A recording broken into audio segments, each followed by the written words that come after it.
In verse 11 we come to a new little section in the book of Ephesians. This section focuses on the relationship between the Jews and the Gentiles, and how their relationship is linked up with their relationship to God. And so in verse 11 and 12, he's picking up on the Gentile Christians.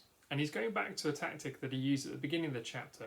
He's first of all going to focus on what was true of them in the past, to highlight the contrast with what is true of them now and in the future. Let me read verse 11 and 12. Both today and tomorrow we're really going to look at both verses. Therefore, remember that formerly you who are Gentiles by birth and called uncircumcised by those who call themselves the circumcision, which is done in the body by human hands. Remember that at that time you were separate from Christ, excluded from citizenship in Israel, and foreigners to the covenants of the promise, without hope and without God in the world.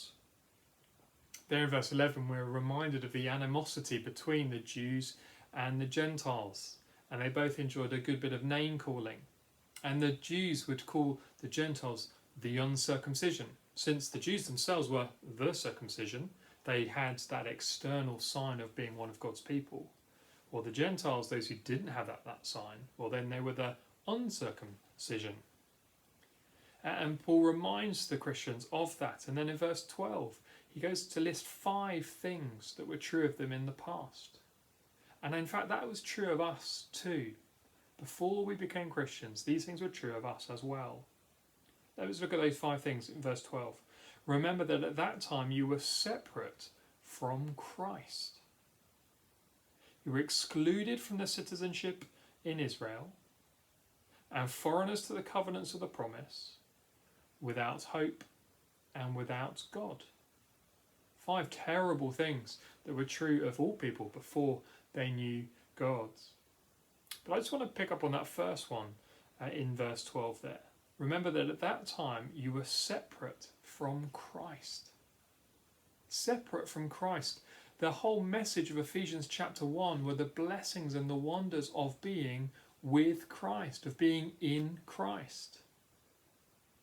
But the truth was, before we became Christians, we were separate from him.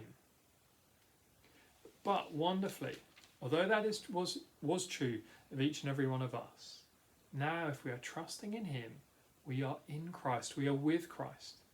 And maybe this morning you want to just again spend a few minutes, just read Ephesians 1, 3 to 14 again, to remember, yes, we were separate from Christ, but now we are in him, and we have every spiritual blessing in him.